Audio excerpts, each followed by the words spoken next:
द्वितीय स्कंद 10वां अध्याय चल रहा है हमारे। इसको आवाज बढ़ाए वो।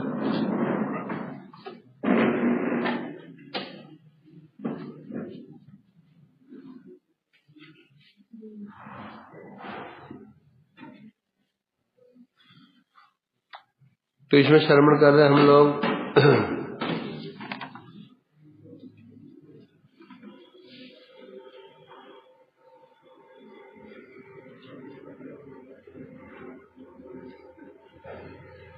किस प्रकार से भगवान ने सृष्टि आदि की। तो यहां बताया गया श्रवण किया हम लोगों ने कल। क्या श्रवण किया?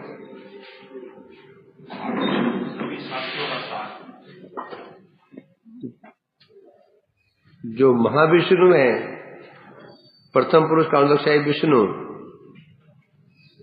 जो समस्त ब्रह्मांड उनके विराजमान थे और जीव विराजमान थे, उनको अपने से अलग कर दिया उन ब्रह्मांडों को।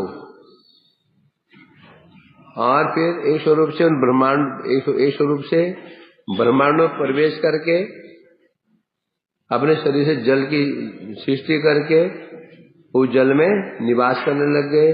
नाम पड़ गया नारायण।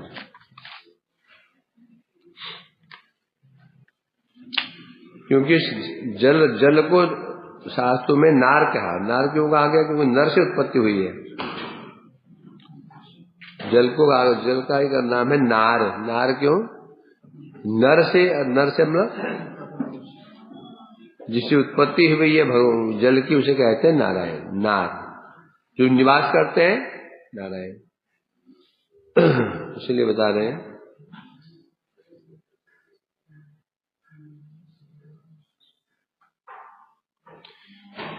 द्रव्यम कर्म च कालश्च स्वभावो जीवेव च यदनुग्रहत सन्ति न सन्ति यदुपेक्षया।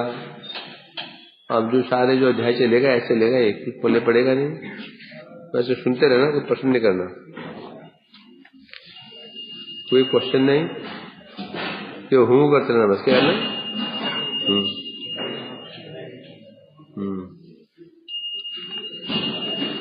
अब बता रहे द्रव्य कर्म काल स्वभाव जीव, 5 तत्व हैं इस संसार में। 5 तत्व हैं। क्या है?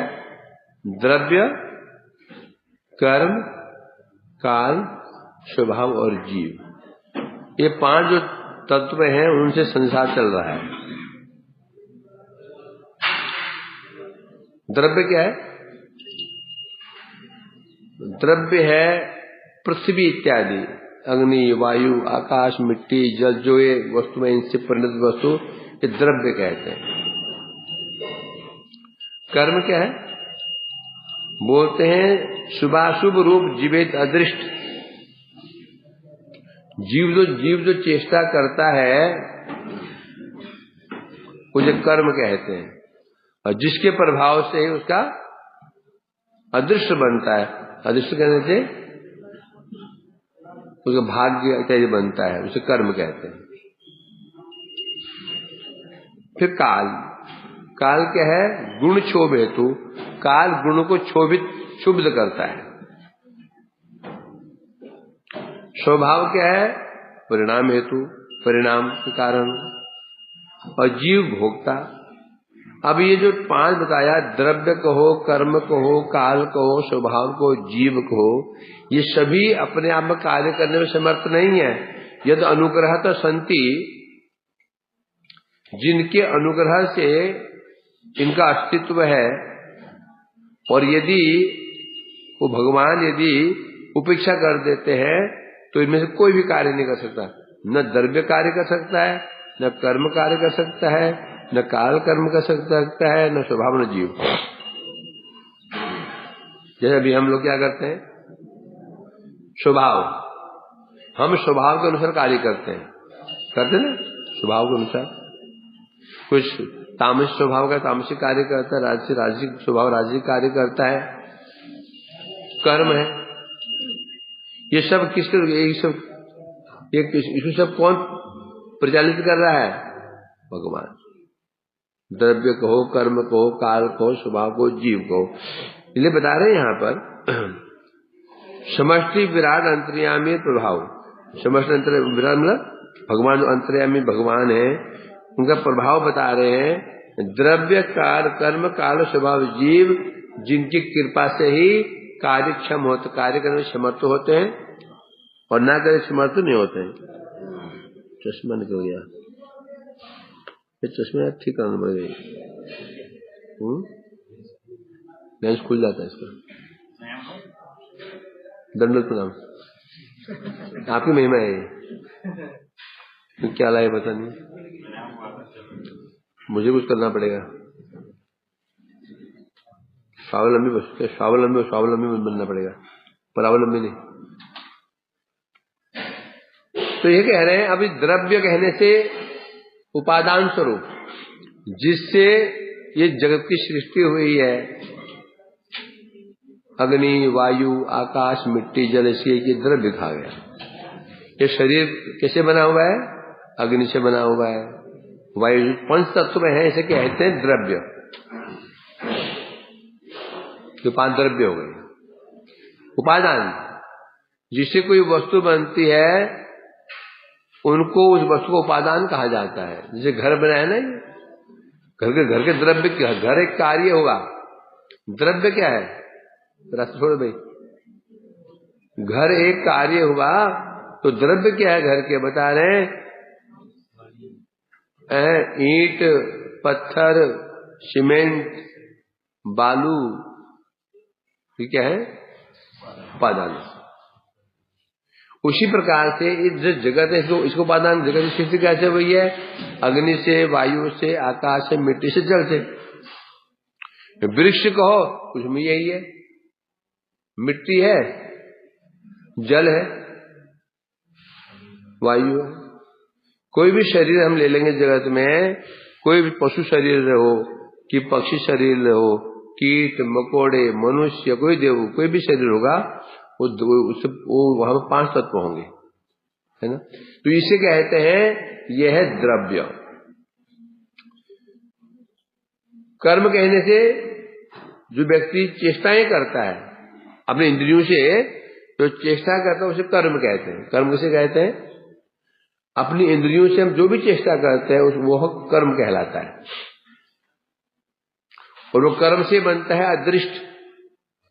अदृष्ट में है दैव, भाग्य।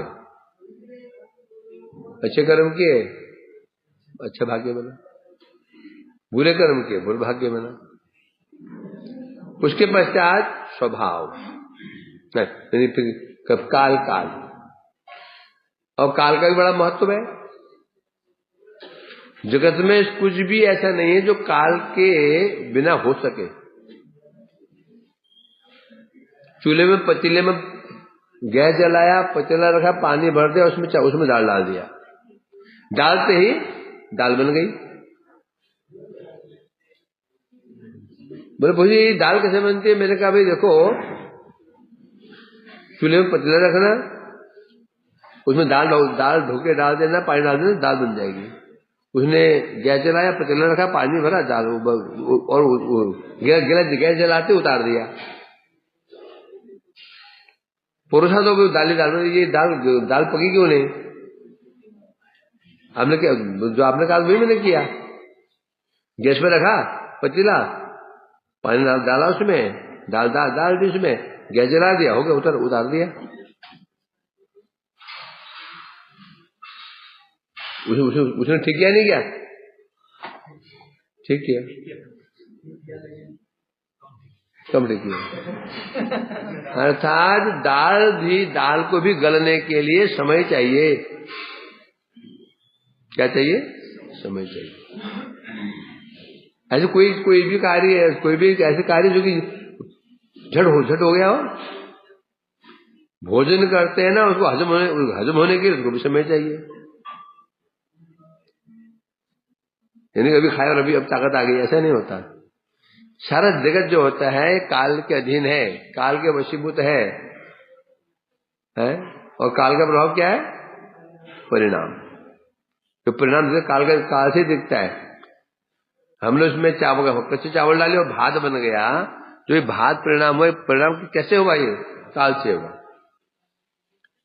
गेहूं बो दिया हमने जमीन पे और 6 महीने लग गए, तब उसका बीज बाहर, तब उससे बीज प्राप्त होता है ना। तो कुल मिलाकर ये है, ये संसार में काल का भी बड़ा महत्व है। काल क्या है? काल बता रहे हैं, कहां चला गया? हाँ, काल, काल गुण को क्षुब्ध कर देता है? जैसे हमने चावल में, चावल और को चढ़ा दिए पानी में, वो उसमें गैस चढ़ा दिया, समझेगा नहीं? अब हमने तो गैस जला दिया, अब अंदर कौन कार्य कर रहा है? काल कर रहा है। काल में समय कार्य कर रहा है, समय चाहिए, झट उतार दोगे काम नहीं, अब उसको समय देना पड़ेगा। ये बिल्डिंग बनी ना, इसने भी समय लिया है, 4-5 साल समय लगा होगा। कोई ऐसे कार्य है जो बिना काल के हो जाता है? काल भी, उसके बाद स्वभाव, स्वभाव का भी महत्व है। स्वभाव नहीं है तो भी काम होने वाला नहीं है। यदि स्वभाव नहीं हो तो भी काम नहीं होगा, क्योंकि एक व्यक्ति का स्वभाव ही नहीं है, वो स्वभाव नहीं है, वो सेवा करने का स्वभाव नहीं है, सेवा हो जाएगी। एक व्यक्ति पढ़ने का स्वभाव नहीं है, पढ़ लेगा? संभव है क्या? क्योंकि स्वभाव के द्वारा ही हम लोग परिचालित होते हैं, स्वभाव ही हमको एक्टिव करता है, एक्टिव रखता है। स्वभाव जिसका जैसा है वो वही कार्य करता है ना। स्वभाव तामसिक है, वो कभी सात्विक कार्य कर ही नहीं सकता। स्वभाव सात्विक है, वो कभी तामसिक कार्य नहीं कर सकता। तो स्वभाव का भी अपना महत्व है। उसके पश्चात जीव, जीव तो जो जीव कौन है? भोक्ता। जीव द्रव्य, काल, कर्म, स्वभाव, जो भोग करने वाला जीव ही भोग करने वाला है, जीव ही ये भोगता है मूल में, और बाकी तो ये उसके उपकरण है, भोग करने के उपकरण है। क्या है ये? जैसे घर का मालिक है, भोग करने वाला कौन है? मालिक। बाकी गाड़ी घोड़े, उसके बिल्डिंग, उसकी मोबाइल, टेलीविजन आदि, ये सब क्या है? ये भोग के उपकरण है। उसकी पत्नी, उसके बच्चे, जो भी है सब उसके भोग के उपकरण है। किसके? मालिक के, जो घर का मालिक है। तो जो जीव यहां पर क्या है? जीव बता रहे, जीव है भोक्ता। अच्छा, अब ये जो जीव जो भोक्ता भी है, परंतु जैसे बताया अभी, द्रव्य जो प्रकाश, द्रव्य प्रकाश जो बनेंगे, अग्नि, वायु, आकाश, मृत्यु, कहां से बनेंगे? कौन बनाएगा उनको? फिर कर्म कैसे करेगा?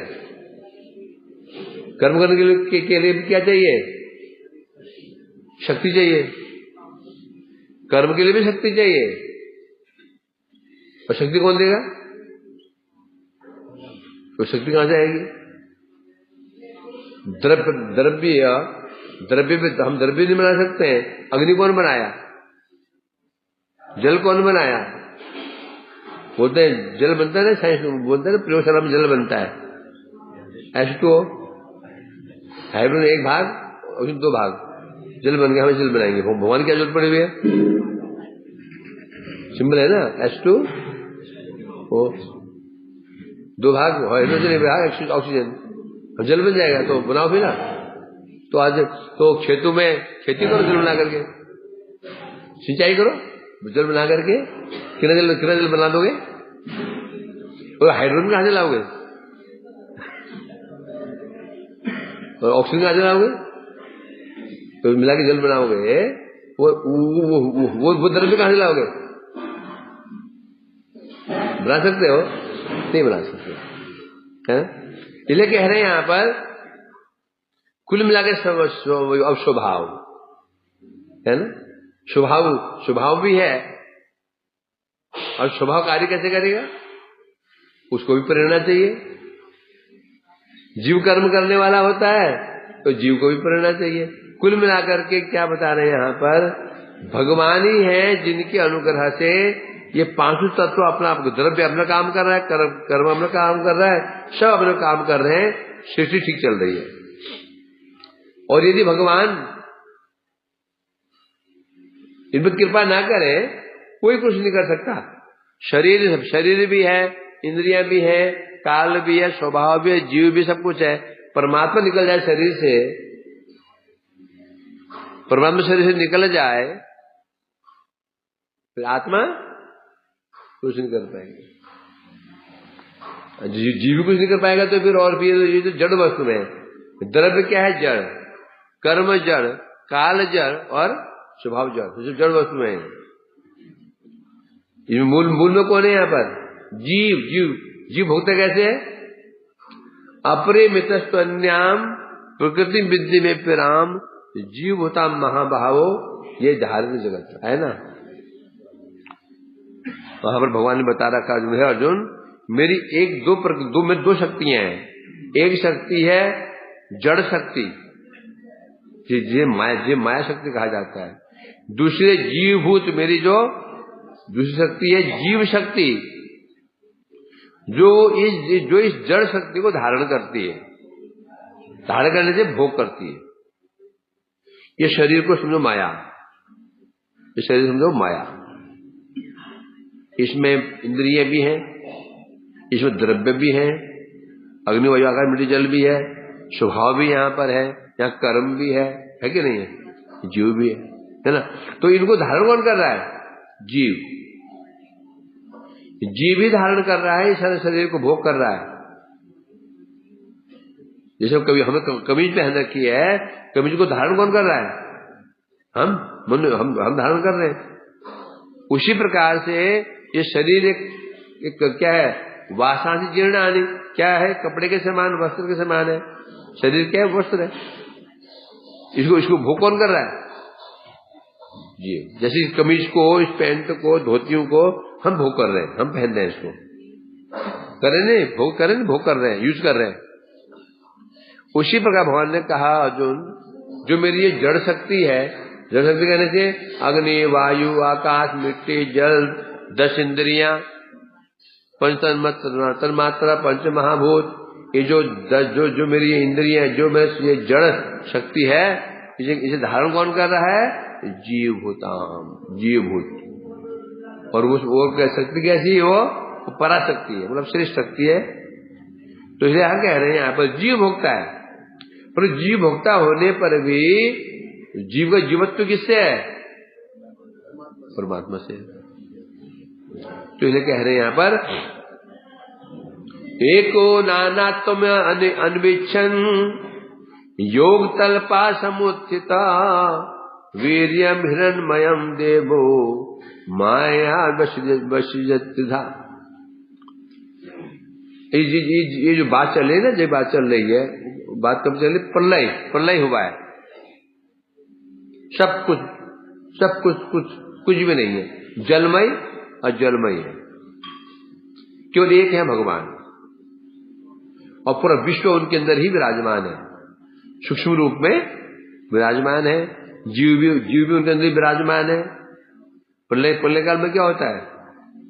जितने जीव हैं वे सूक्ष्म रूप में अपने संस्कारों के साथ में भगवान में विलीन हो जाते हैं। और जो जगत है, सारा जगत है, ये भी सूक्ष्म रूप में माया के माध्यम से उनमें विलीन हो जाता है। जगत और जीव दोनों ही भगवान में विलीन रहते हैं प्रलय काल में, सूक्ष्म रूप में।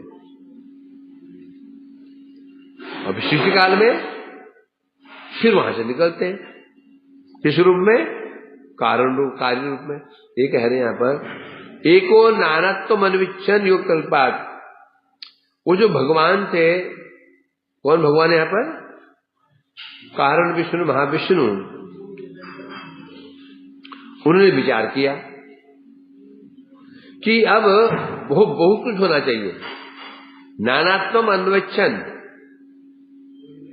जो उनके अंदर समझ जीव विराजमान, उनके अंदर सोए हुए हैं, भगवान के अंदर कोई जीव सोए हुए हैं, नानात्म विचार के अब जीव को प्रकट करना चाहिए, इनके संस्कार के अनुसार विभिन्न प्रकार की सृष्टि करनी चाहिए। नानात्म होता है, नानात्म मतलब विभिन्न, विभिन्न विभिन्न स्वरूप धारण करने चाहिए, उन जीव को धारण कराना चाहिए। किसके अनुसार? फॉर एग्जाम्पल, अभी प्रलय हो जाए, अभी प्रलय हो जाए, सब समाप्त हो जाएगा। अब इसमें यदि किसी के संस्कार, अभी तुम लोग कथा सुन रहे हो, संस्कार तुम्हारे कथा वाले संस्कार है ना? ठीक है कि नहीं? अब एक व्यक्ति इस समय तो क्रिकेट खेल रहा होगा, व्यायाम कर रहा होगा, उसके वो संस्कार है। एक व्यक्ति में कोई पाप कर्म कर रहा होगा, उसके वो संस्कार है ना? तो जैसे जब प्रलय हुई थी, जैसे संस्कार के उसमें मरता है व्यक्ति, जो संस्कार होते हैं वो संस्कारों के साथ ही जीव क्या करता है? कहां प्रवेश कर जाता है? विष्णु प्रवेश कर जाता है। और फिर जब जन्म होगा उसी संस्कार के अनुसार ही होगा।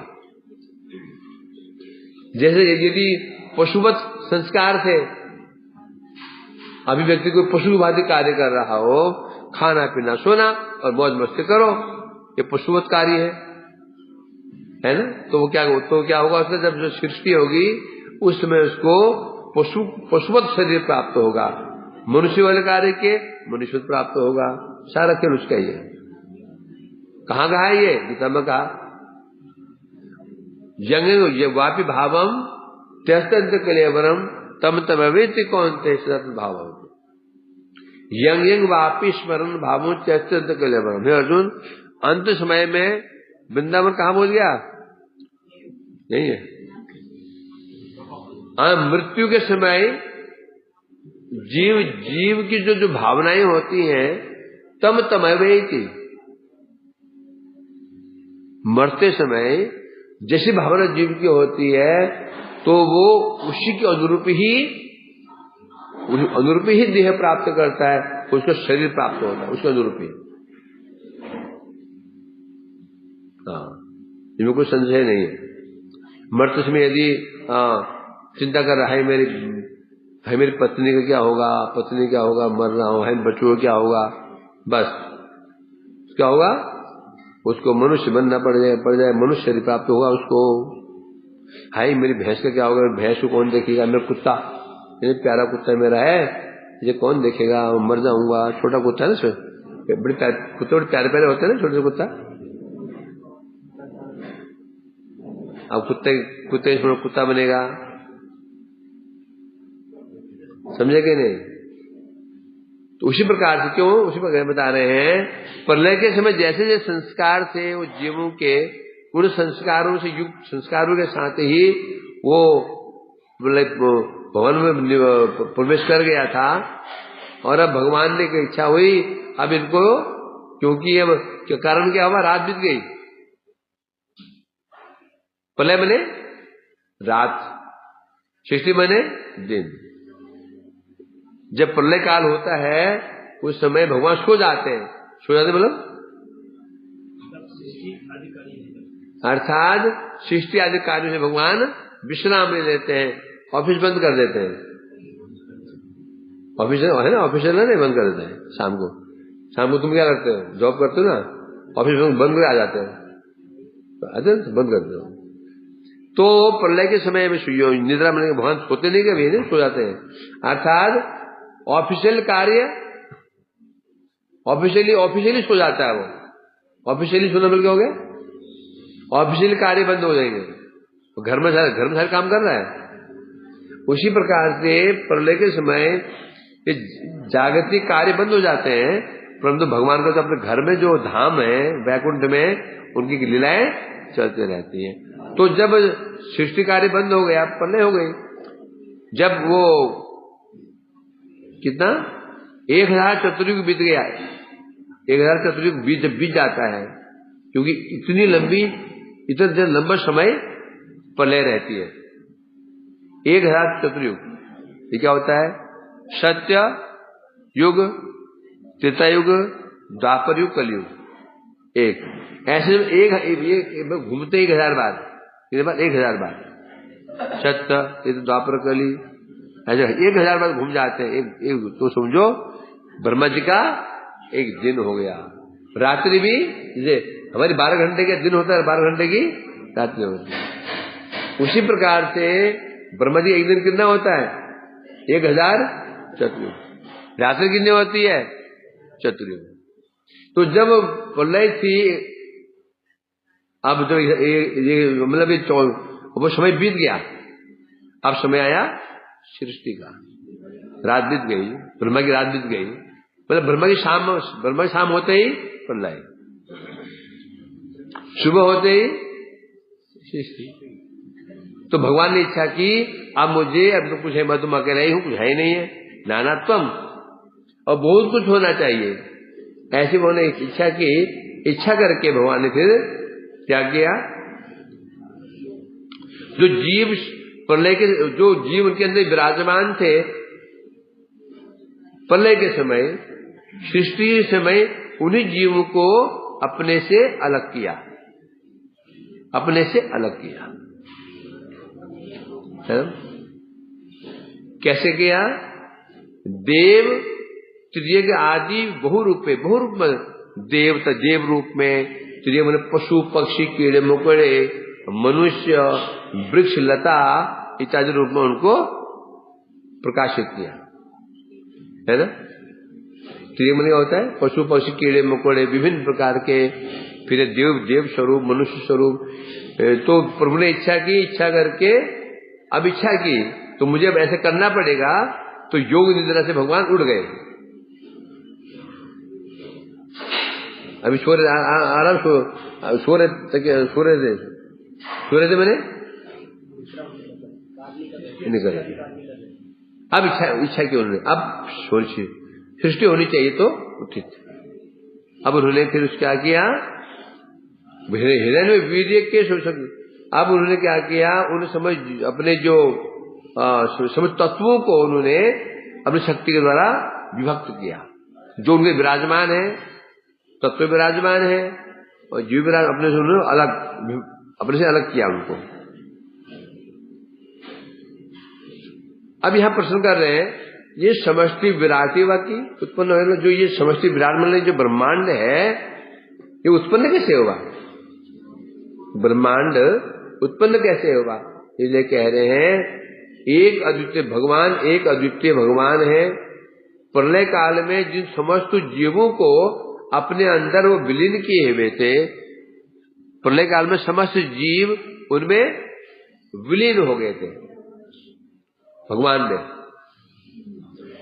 समस्त जीवों को लेकर ब्रह्मा,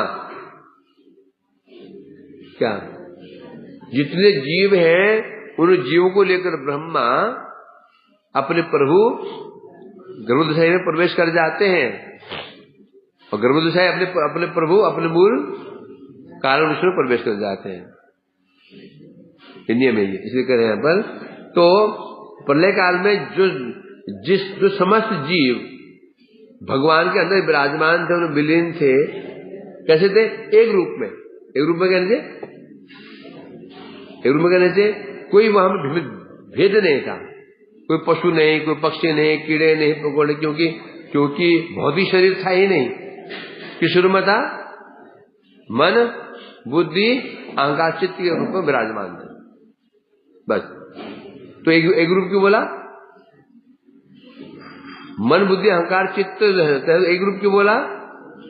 केवल सूक्ष्म स्वरूप था, केवल एक ही भाव था। क्या भाव था? भोक्ता भाव। दो भाव होता है।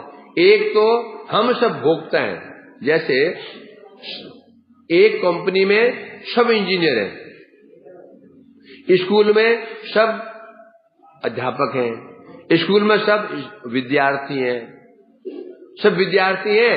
ये तो क्या हुआ? ये कॉमन शब्द है। फिर कोई 6th का है, कोई 7th का है, कोई 8th का है, कोई 9th का है, कोई 1st का भी है। एक मतलब क्या हुआ? सूक्ष्म शरीर। सूक्ष्म शरीर में सबकी भावना एक ही भावना होती है। क्या भावना होती है? भोक्ता। हम भोगता है। पर भोक्ता किस?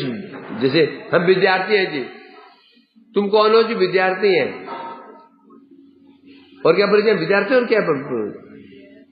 अरे विद्यार्थी कौन सी क्लास के हो? हम विद्यार्थी है ना। अरे कौन सी क्लास के हो?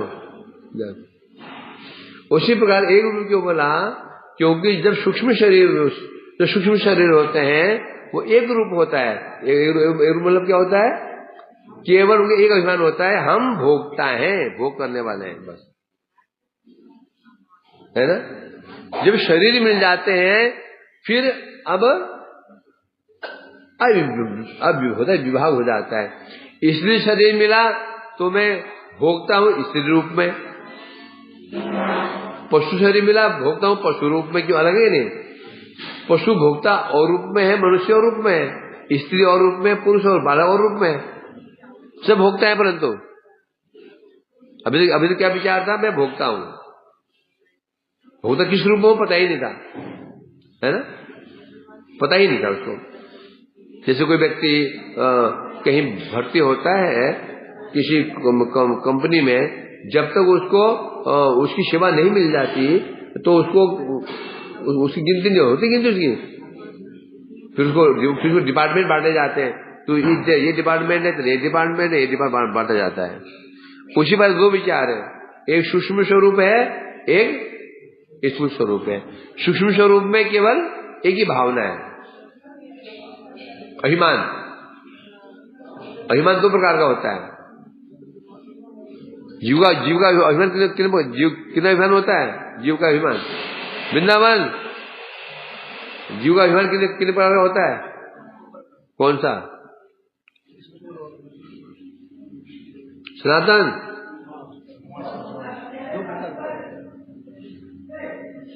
पक्का बात है?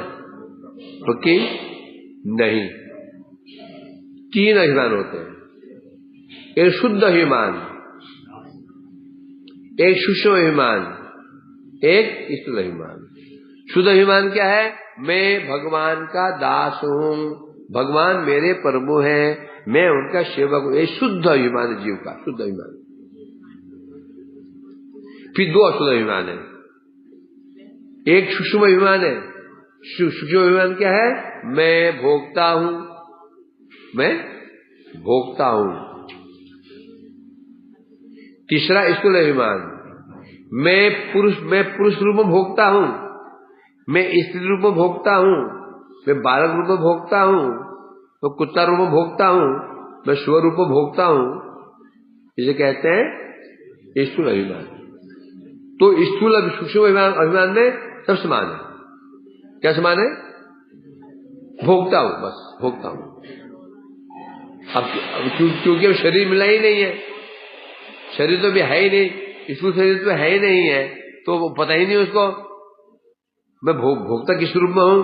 पुरुष रूप में। अलग अलग है नहीं। जो पुरुष है उसके भोक्ता अभिमान अलग और प्रकार का होता है, स्त्री का और प्रकार होता है, बच्चे का और प्रकार का होता है, होता नहीं होता? देवताओं को और प्रकार का, मैं देवता हूं। तो इसलिए कह रहे इस प्रकार से। तो भगवान ने विचार, तो भगवान क्या करते हैं? भगवान जैसा जिसका जो उसके संस्कार थे उसके अंदर भगवान क्या करते हैं? फिर उनको जो उनके अंदर विराजमान थे अब उनको अलग करते हैं। इसलिए कह रहे अर्थात अभी तो भगवान सो रहे थे। कहां सो रहे थे? महाप्रलय क्या है? रात्रि। महाप्रलय रात्रि है। जो महाप्रलय हुआ था वो रात्रि था। वो रात्रि कहते महाप्रलय को। प्रलय में क्या होता है? रात, जब रात को सोते हैं प्रलय तो है क्या? प्रलय है कि नहीं? रात प्रलय नहीं क्या? प्रलय में क्या होता है? सब शांत, प्रलय में सब शांत। जब सो जाते हैं हम कोई काम धाम करते हैं क्या? बस यही प्रलय है। हम कहाँ हैं, कहाँ नहीं है, क्या कर रहे हैं, कोई होश ही नहीं होता। उसी प्रलय कहते हैं। तो जो महाप्रलय है उसमें रात्रि कहा गया। तो उस समय भगवान मानो शयन कर रहे थे और जब ये प्रलय काल बीत गया, सृष्टि काल उपस्थित हुआ, तो मानो प्रातः काल उपस्थित हुआ। प्रातः काल, उस समय भगवान कौन है? भगवान के लिए बताया ना, देवो वीर्यम हिरण्मयम देवो माया सृजत। ये भगवान को देव शब्द कहा, देव कहा गया। देव क्यों बोला? देव शब्द होता है दिव धातु का, दिव धातु का अर्थ होता है क्रीड़ा। ये धातु दिव धातु है, तो उसका अर्थ है दिव से देव बनता है। देव का अर्थ है क्रीड़ाशील। भगवान कैसे हैं? क्रीड़ाशील है, वो क्रीड़ा करते हैं, मतलब लीला परायण है, लीला करते हैं। इसलिए भगवान ने अपनी माया के द्वारा, माया कौन है भगवान की? अपनी शक्ति है, उसके द्वारा भी भगवान ने महतत्व आदि कारण समूह सृष्टि किया। भगवान ने अपनी माया के द्वारा, शक्ति के द्वारा बड़ी शक्ति जरूरत किया है। कोई भी कार्य करने के लिए हमें भी शक्ति चाहिए, है कि नहीं? हमें भी कोई कार्य करना हो, शक्ति चाहिए। हमें ही नहीं, चींटी से लेकर हाथी तक जितने प्राणी हैं सबको शक्ति चाहिए। वृक्ष को शक्ति चाहिए, लताओं को शक्ति चाहिए। शक्ति है तो है, नहीं तो नहीं है कि नहीं? वृक्ष को भी जल को सोखने की शक्ति चाहिए, नहीं चाहिए? जल में वृक्ष में शक्ति नहीं तो क्या प्रमाण है? जब वृक्ष बूढ़ा हो जाता है, वृद्ध हो जाता है, तो अब वो जल सोख नहीं पाता है, इसलिए सूखना शुरू कर देता है। समझा कि नहीं? ये बूढ़ा व्यक्ति खा नहीं पाता, हजम नहीं कर पाता है, तो धीरे धीरे हजम होता नहीं, खाता है तो सब कुछ दस्त लग जाते हैं, पेट खराब हो जाता है, तो कमजोर होता ही चला जाता है। वृक्ष वैसे ही है। जब वृक्ष बूढ़े हुए, धीरे धीरे उनके अंदर उनका हजम शक्ति खत्म हो जाती है, खाद को हजम नहीं कर पाते हैं और वो जल को हजम नहीं कर पाते हैं, होते होते होते होते मुझ जाते हैं। तो घर में शक्ति चाहिए। मनुष्य पशु पक्षी की बात तो छोड़ दो, वृक्ष लता है ना, इनको भी शक्ति चाहिए होती है। क्या कार्य करने के लिए? पोषण करने, अपने आप को पोषण करने के लिए, है ना? तो इसलिए कह रहे हैं यहाँ पर, तो फिर भगवान को भी कोई कार्य करने के लिए शक्ति चाहिए। उनकी शक्ति है माया शक्ति। कोई माया शक्ति के द्वारा भगवान ने फिर सृष्टि शुरू की। सृष्टि शुरू कैसे की? जैसे प्रलय हुई थी सृष्टि भी ऐसे। ये स्वेटर है ना, स्वेटर, ये जैसे बुनते हैं ना, उधेड़ते भी ऐसे ही है। कैसे बुनते हैं? ऐसे ऐसे ऐसे ऐसे ऐसे ऐसे ऐसे। उधेड़ेंगे कैसे? ऐसे ऐसे ऐसे ऐसे ऐसे। जहां बुनना समाप्त किया, उधेड़ेंगे भी वही। यदि नीचे से उधेड़ना शुरू किया तुमने, वो ऊन क्या हो जाएगा? टूट जाएगा। टुकड़े टुकड़े पीस बन जाएंगे उसके, किसी काम का नहीं रहेगा वो। जहां बुनाई करते हैं, जहां एंड करते हैं, उधेड़ते कहां से? वही उधेड़ते हैं। फिर बुनाई भी वहीं से, जहां उधेड़ा बुनाई वही, यही चलता रहता है। सृष्टि भी ऐसे होती है। जैसे प्रलय हुई, सृष्टि भी ऐसे हुई। जैसे सृष्टि जैसे हुई, प्रलय भी ऐसे हुई। प्रलय कैसे हुई थी?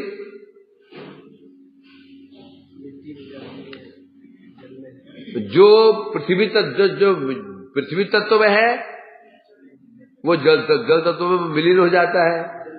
जल तत्व अग्नि तत्व में, अग्नि तत्व वायु तत्व में, वायु तत्व आकाश तत्व में, आकाश तत्व आकाश अहंकार में, अहंकार तत्व महतत्व में, महतत्व प्रकृति में, अप्रकृति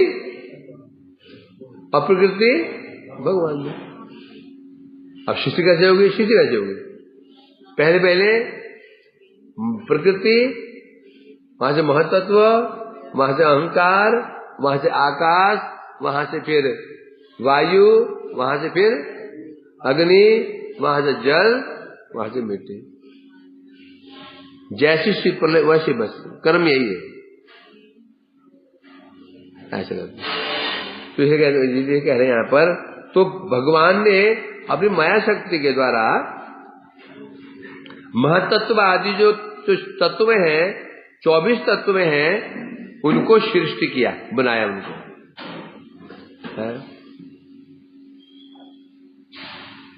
8-20 हो गया ना। चलो स्लो रिवाइज करो। चलो जुड़ी बनाओ।